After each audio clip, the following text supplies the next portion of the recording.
So here's the thing, if you are a horror film fan, then there's a good chance that you absolutely love the slasher genre. But there's just one problem, there are an awful lot of them, and so some fly far under the radar, which we're going to try and rectify for you today. As I'm Jules, this is WhatCulture.com, and these are 10 overlooked horror slasher movies that deserve your attention. Number 10, Hello Mary Lou, Prom Night 2. The original Prom Night has maintained a devoted following in the years since its release, but its slew of sequels have never seen similar levels of love and praise, and it's rather easy to see why. None of the sequels followed on from the original film's story. Instead, they slapped the title onto an unrelated bunch of prom-centric films that aired much more on this sillier side of things, the best of which is 1987's Hello Mary Lou Prom Night 2, a supernatural slasher that sees a vengeful ex-prom queen Mary Lou rise from the grave to bloody up the halls of her old high school in an attempt to get even for being burnt to death during her coronation in 1957. Despite having no connection to the first film, Hello Mary Lou Prom Night 2 is a worthy successor that tells an entertaining horror story that owes more than a pound of flesh to the likes of Nightmare on Elm Street and Carrie. It's certainly not one for those who enjoy serious horror films, but for those looking for that big dollop of camp on top of their bloody sundae, it is an absolute corker. Number 9, The Prowler. Now this isn't an entirely unknown entry into the series canon, but one that remains seldom seen by many, because The Prowler is one of the nastiest films that the slasher boom of the 80s spewed up from its wretched bowels. It follows the heinous acts committed by the titular Prowler, a masked army veteran who goes a little crazy after being given a Dear John letter upon arriving home from deployment. From there, the Prowler makes it their mission to brutally slaughter loved-up couples that represent the love that he once lost. Outside of this film's legendary Tom Savini SFX work, the Prowler is a very stripped-down affair that keeps it simple and goes directly for the throat. It wastes little to no time getting stab-happy and keeps its thrills and suspense going throughout its entire runtime. It also features the traditional whodunit angle so commonly found within the genre, but it typically plays second fiddle to the tense chase sequences and rather horrific death scenes. The film's success saw its director team up with Tom Savini once more to helm Friday the 13th Part 4, The Final Chapter, which is arguably one of the finest slashers ever put to film, so there's that as well. Number 8, Curtains. Now chances are, if you're listening to this video, you're likely familiar with the most iconic scene from Curtains, in which an aspiring young actress goes ice skating only to suddenly be accosted by an assailant in a hag mask that is wielding a very large scythe. The scene in particular has become infamous amongst horror fans, yet Curtains itself remains largely underseen.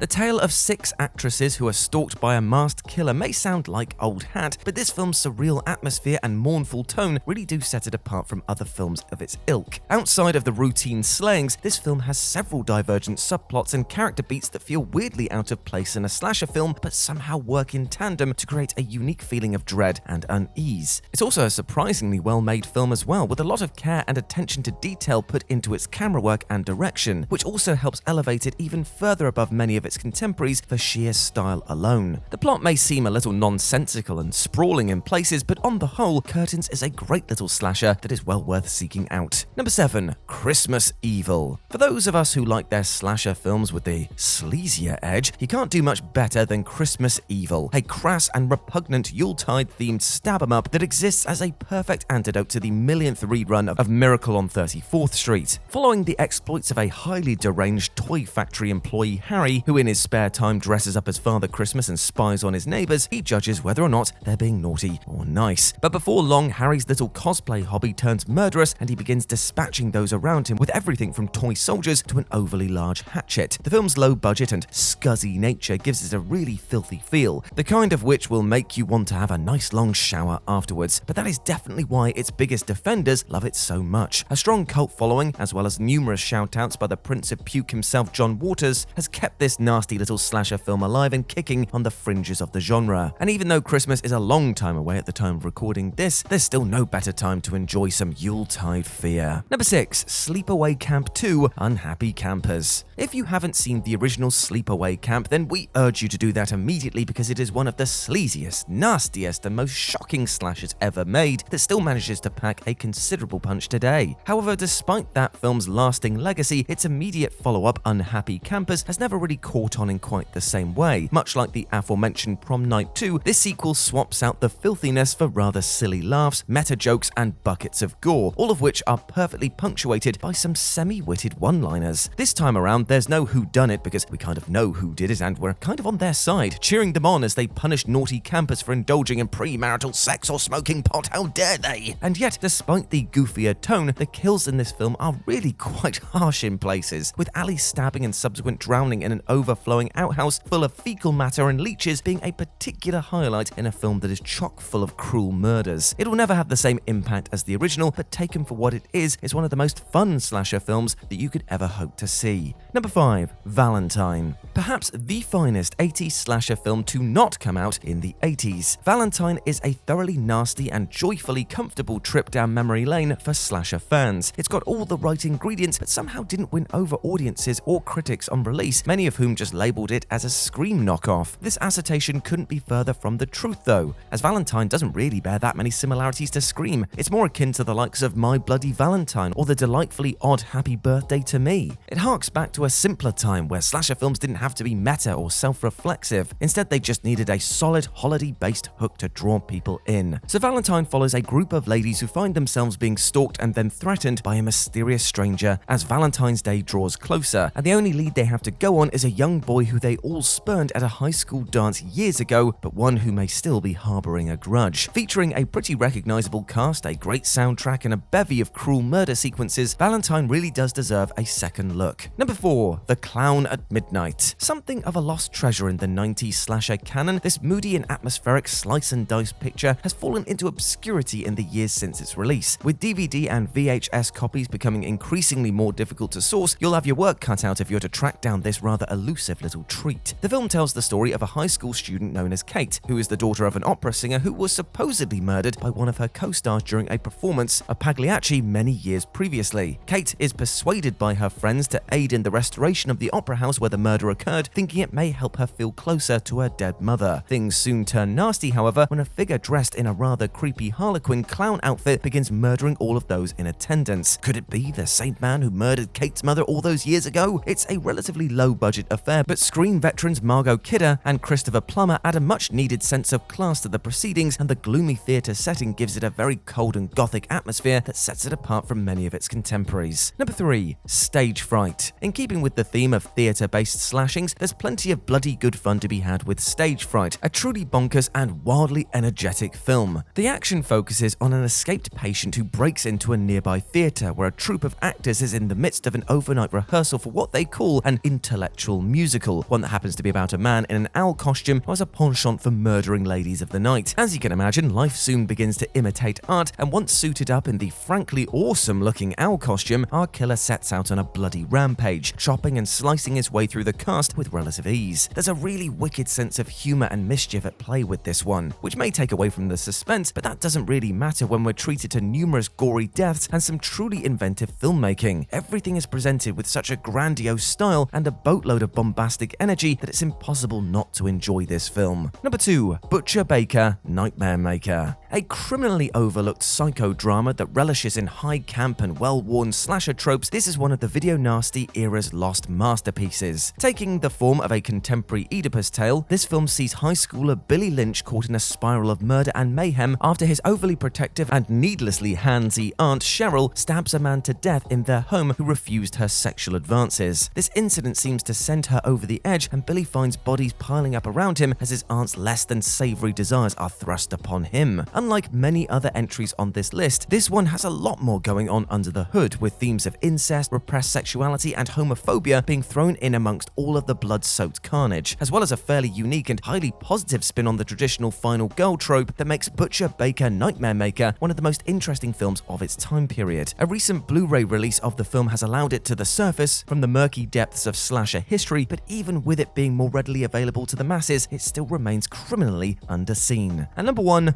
Cold Prey. Well known in slasher circles, but entirely alien to the mainstream, this ice-cold Norwegian slasher didn't do anything to reinvent the wheel, but spun it so perfectly that its lack of innovation can be completely stricken from the record. Set in the snowy mountains, this deep freeze chiller sees a group of young 20-somethings embark on a snowboarding holiday, only for disaster to strike as one of their crew breaks his leg after a nasty tumble. The group decide to seek refuge in a nearby lodge, but are immediately set upon by a killer decked out in heavy winter wear, and one that will stop at nothing to see the entire group dead. Sure, the plot is pretty standard stuff for the genre, but Cold Prey excels in its chilling atmosphere, great performances, and all-around intensity. It's a surprisingly potent thriller that will manage to catch even the most hardened of genre fans off guard. Dark, suspenseful, and above all else deeply compelling, this is one slasher film that you should put to the very top of the pile, alongside its surprisingly two great sequels. So get the cold beers in and enjoy this trilogy of icy terror.